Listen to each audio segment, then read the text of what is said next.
حضرت شعیب علیہ السلام کی بسط مدینہ میں ہوئی۔ مدین ایک قبیلے کا نام ہے اور اسی قبیلے کے سبب بستی کا یہ نام مشہور ہو گیا۔ دراصل حضرت ابراہیم علیہ السلام کے ایک بیٹے کا نام مدین تھا اور ان کی نسل کو پہلے مدین کہا جاتا ہے۔ وہ حضرت ابراہیم علیہ السلام کی تیسری بیوی قطورہ کے بطن سے تھے اور اسی لیے یہ خاندان اب بنی قطورہ کہلاتا ہے۔ حضرت ابراہیم کے بیٹے مدین اپنے اہل واول کے ساتھ اپنے سوتیلے بھائی حضرت اسماعیل علیہ السلام کے قریب ہی حجاز میں آباد ہو گئے تھے۔ یہ جگہ بحیرہ کلزم کے مشرقی کنارے اور عرب کے شمال مغرب میں شام سے متصل حجاز کے آخری حصے میں واقع تھی۔ حجاز سے شام، فلسطین اور مصر کے سفر کے دوران قبیلہ مدین کی اس بستی کے کھنڈرات کے دیتے ہیں، جبکہ مدین نام کا ایک شہر آج بھی شرقی الفاردن کی بندرگاہ معان کے قریب موجود ہے۔ قرآن کریم میں تذکرہ۔ قرآن کریم میں حضرت شب اور ان کی قوم کا تذکرہ 11 مقامات پر آیا ہے۔ سورۃ الاعراف، سورہ عبد، سورۃ الحجر، سورہ الشعراء اور سورہ عنکبوت میں اب کا ذکر موجود ہے۔ حضرت شب جس قوم کی طرف مبعوث فرمائے گئے، قرآن کریم میں اسے اہل مدین، اصحاب مدین اور اصحاب ایکے کے نام سے پکارا گیا ہے۔ اصحاب مدین اور اصحاب ایکے ایک ہی قبیلے کے دو نام ہیں یا یہ دونوں الگ الگ قبائل ہیں؟ اس بارے میں مفسرین کی مختلف آراء ہے۔ کچھ کی رائے ہے کہ یہ دونوں الدے قومیں تھیں۔ ایک قوم کی ہلاکت کے بعد حضرت شب دوسری قوم کی طرف مبعوث فرمائے گئے۔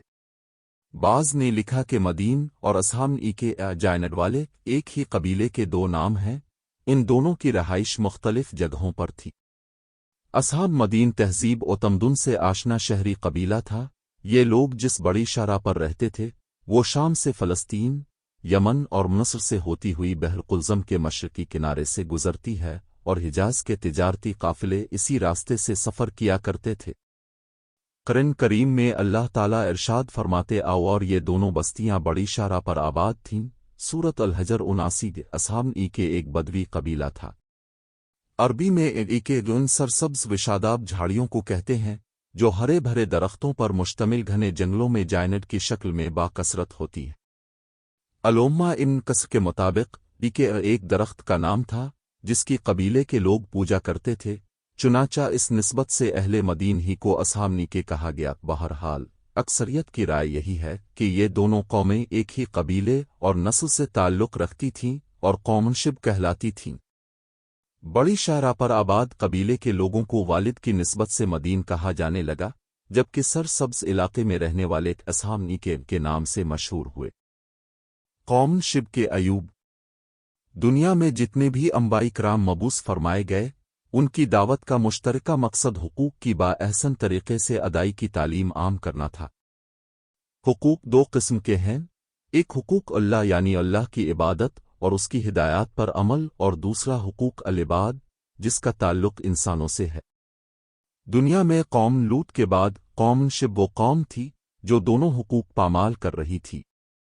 ایک طرف وہ اللہ اور اس کے رسول پر ایمان نہ لا کر حقوق اللہ کی خلاف ورزی کر رہی تھی، تو دوسری طرف ناپ تول میں کمی، لاوٹ مار، رہزنی، ڈرانا دھمکانا، زمین پر فساد جیسے گناؤنے جرائم کی مرتکب ہے کر حقوق العباد کی دھجیاں بکھیر رہی تھی۔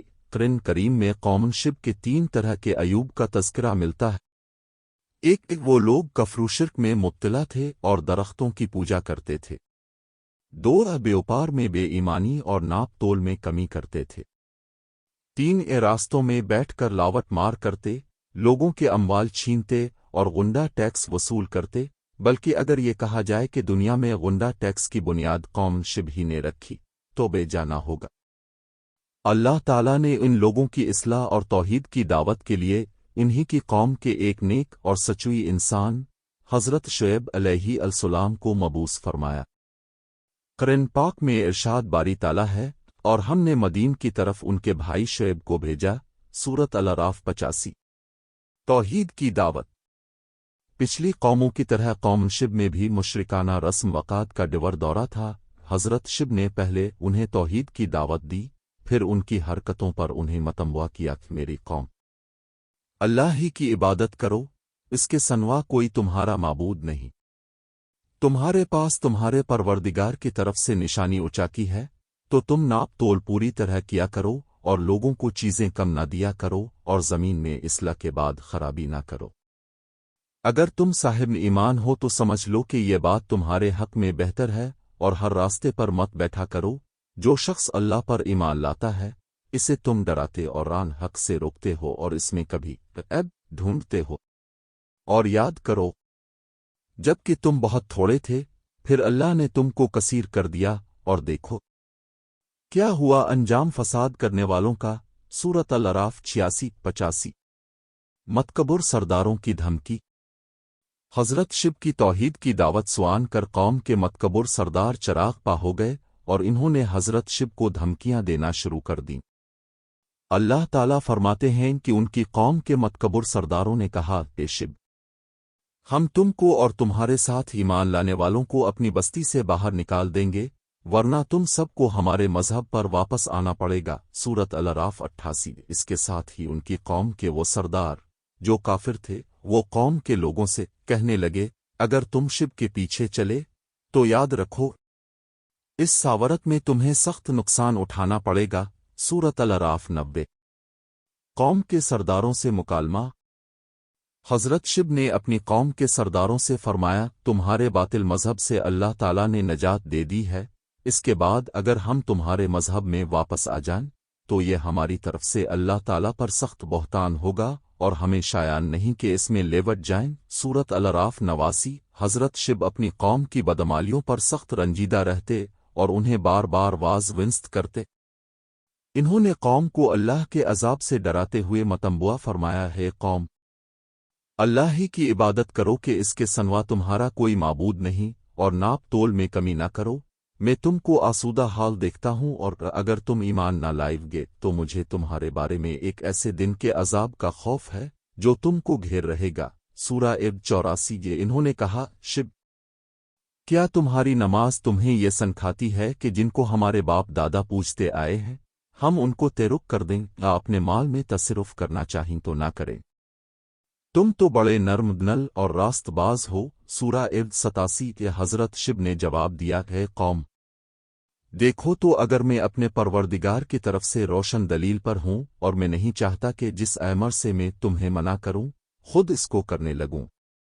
میں تو جہاں تک مجھ سے ہو سکے تمہارے معاملات کی اصلاح چاہتا ہوں، اور مجھے توفیق ملنا اللہ ہی کے فضل سے ہے۔ میں اس پر بھروسہ رکھتا ہوں اور اسی کی طرف رجوع کرتا ہوں۔ اور اے قوم، میری مخالفت تم سے کوئی ایسا کام نہ کرو دے کہ جیسی مصیبت نو کی قوم عبد کی قوم اصال حمزہ کی قوم پر واقع ہوئی تھی، ویسی ہی مصیبت تم پر واقع ہو۔ اور لوط کی قوم کا زمانہ تو تم سے کچھ داور نہیں، اپنے پروردگار سے بخشش مانگو اور اس کے آگے توبہ کرو، بے شک میرا پروردگار رحم والا اور محبت کرنے والا ہے۔ سورہ اب 90-88۔ یہ روایت میں آتا ہے کہ حضرت شب نابینا تھے یا ان کی بصارت بہت کم تھی، چنانچہ حضرت شب کے واعظ و نصیحت کے جواب میں یہ سردار تانا زنی کرتے ہوئے انہیں سنسار کرنے کی دھمکیاں دینے لگے۔ قرآن پاک میں اللہ تعالیٰ فرماتے، آؤ، انہوں نے کہا، شب، تمہاری بہت سی باتیں ہماری سمجھ میں نہیں آتیں، اور ہم دیکھتے ہیں کہ تم ہم میں کمزور بھی ہو، اور اگر تمہارے بھائی نہ ہوتے تو ہم تم کو سنسار کر دیتے، اور تم ہم پر کسی طرح بھی غالب نہیں ہو۔ سورہ اب 91۔ اس پر حضرت شب نے اپنی قوم سے فرمایا، ہے قوم، کیا میرے بھائی بندوں کا دباؤ تم پر اللہ سے زیادہ ہے، اور اس کو تم نے پیٹھ پیچھے ڈال رکھا ہے؟ میرا پروردگار تو تمہارے سب اعمال پر احاطہ کیے ہوئے ہے اور بردار ان ملت۔ تم اپنی جگہ کام کیے جاؤ، میں اپنی جگہ کام کیے جاتا ہوں۔ تم کو عین قریب معلوم ہو جائے گا کہ راسوا کرنے والا عذاب کس پر آتا ہے اور جھوٹا کون ہے، اور تم بھی انتظار کرو، میں بھی تمہارے ساتھ انتظار کرتا ہوں۔ سورہ اب 92-93۔ حضرت شب کی قوم کے متکبر سرداروں کی جارحانہ گفتگو کے بعد حضرت شب کو اس بات کا اندازہ ہو گیا تھا کہ ان کے دلوہے پر مہر لگ چکی ہے اور ان پر کسی بات کا کوئی اثر نہیں ہوگا، لہٰذا انہوں نے اپنے رب سے دعا کی کہ پروردگار، ہم میں اور ہماری قوم میں انصاف کے ساتھ فیصلہ کر دے اور اب سب سے اچھا فیصلہ کرنے والے ہیں۔ سورت الاعراف 89۔ در حقیقت ان الفاظ کے ساتھ حضرت شب نے اپنی قوم میں سے جو کفور تھے ان کی ہلاکت کی دعا کی تھی، جسے اللہ تعالیٰ نے قبول فرما لیا۔ عذاب الہی کا نزول۔ قوم شب 3 طرح کے عیوب میں مبتلا تھی اور اللہ تعالیٰ نے اسے 3 طرح کے عذاب سے نیست و نابود کیا۔ قرآن کریم میں 3 طرح کے عذاب کا تذکرہ ہے جو قوم شب پر آیا: 1 زمینی بھونچال زلزلہ، 2 چنگھاڑ، 3 آگ کے بادل۔ سورہ الاعراف میں ہے کہ ان کو بھونچال نے اپکڑا اور وہ اپنے گھروں میں اوندھے پڑے رہ گئے۔ سورہ عنکبوت میں اللہ تعالیٰ نے فرمایا انہوں نے ان شب کو جھوٹا سمجھا سو ان کو زلزلے نے اپکڑا اور وہ اپنے گھروں میں اوندھے پڑے رہ گئے۔ سورہ عید میں چنگھاڑ کے ذریعے عذاب کا ذکر آیا کیونکہ یہ لوگ اپنے نبی کا مذاق اور تمسخر اڑایا کرتے، پھبتیاں کستے تھے۔ اللہ تعالیٰ نے ایک فرشتے کے ذریعے اس قوم پر ایک چیخ لگوائی جس سے ان کے کلیجے پھٹ گئے۔ قرآن پاک میں ارشاد باری تعالیٰ ہے، اور جو ظالم تھے ان کو چنگھاڑ نے آ دبوچا تو وہ اپنے گھروں میں اوندھے پڑے رہ گئے۔ سورہ عید 94۔ سورہ الشورى میں بادل کے عذاب کا تذکرہ ہے جو ان کی اپنی خواہش کا نتیجہ تھا۔ انہوں نے کہا تھا کہ تم ان میں سے ہو جن پر جادو کر دیا جاتا ہے اور تم تو صرف ہماری طرح کے آدمی ہو اور ہمارا خیال ہے کہ تم جھوٹے ہو۔ اگر تم سچوئی ہو تو ہم پر آسمان سے ایک ٹکڑا لا گراؤ۔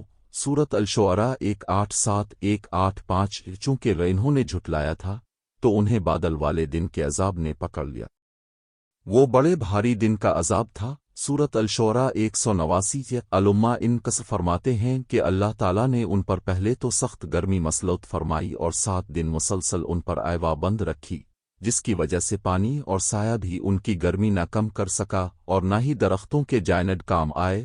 چنانچہ اس مصیبت سے گھبرا کر بستی سے جنگل کی طرف بھاگے، وہاں ان پر بادلوں نے سایہ کر لیا۔ سب گرمی اور دھوپ کی شدت سے بچنے کے لیے اس سائے تلے جمع ہو گئے اور ساکون کا سانس لیا۔ لیکن پھر چند لمحوں بعد ہی آسمان سے آگ کے شعلے برسنے شروع ہو گئے، زمین زلزلے سے لرزنے لگی اور پھر آسمان سے ایک سخت چنگھاڑ آئی تو اس نے ان کی روحوں کو نکال دیا، کلیجے پھٹ گئے اور جسموں کو تباہ و برباد کر دیا اور سب اوندھے گرے پڑے رہ گئے۔ حضرت شب کی مکہ مکرمہ ہجرت۔ قوم پر عذاب آتا دیکھ کر حضرت شعیب علیہ السلام اور ان کے ساتھی یہاں سے چل دیے۔ جمہور مفسرین نے فرمایا ہے کہ اب مکہ معظمہ آ گئے اور آخر تک یہیں قیام رہا۔ قوم کی انتہائی سرکشی اور نافرمانی سے مایوس ہو کر حضرت شعیب علیہ السلام نے بددعا تو کر دی، مگر جب قوم پر عذاب آیا تو پیغمبرانہ شفقت و رحمت کے سبب نل داکھا تو اپنے نل کو تسلی دینے کے لیے قوم کو خطاب کر کے فرمایا کہ میں نے تو تم کو تمہارے ربوں کے احکام پہنچا دیے تھے اور تمہاری خیرخواہی میں کوئی دقیقہ فروگزاشت نہ کیا تھا، مگر میں کافر قوم کا کہاں تک غم کروں۔ معارف القرآن جیم 3 سواد 631۔ خطیب الانبیاء۔ حضرت شب کو خطیب الانبیاء یعنی نبیوں کا خطیب بھی کہا جاتا ہے کیونکہ اب فصاحت و بلاغت اور زون بیان میں اپنی مثال اب تھے۔ حضرت ابن عباس سے مروی ہے کہ رسول اکرم جب حضرت شب کا ذکر فرماتے تو فرماتے یہ انباء میں خطیب ہیں۔ وفات اور قبر مبارک۔ حضرت شب نے طویل عمر پائی۔ روایت کے مطابق انتقال کے وقت اب کی عمر 400 سال تھی۔ الفاردن کے شہر السلط کے قریب وادی شب میں اب سے منسوب ایک مزار ہے جس پر حکومت نے شاندار مقبرہ اور اس سے متصل مسجد بھی تعمیر کروائی ہے۔ روایت یہ بھی ہے کہ اپنی قوم کی تباہی کے بعد حضرت شب حضرموت کے مشہور شہر شیون چلے گئے تھے۔ اس کے مغربی جانب شبم نامی مقام پر اپنے انتقال فرمایا اور وہیں اب کی قبر ہے۔ تاہم تفسیر ابن کثیر میں وہب بن منبہ سے مروی ہے کہ حضرت شب اور ان کے ساتھیوں نے مکہ مکرمہ میں وفات پائی اور اب کی قبر کعبہ شریف کی غربی جانب ہے۔ واللہ علم۔ بعض مفسرین کے مطابق اب کو حضرت موسیٰ علیہ السلام کے ساسر حونخار شرف حاصل ہے۔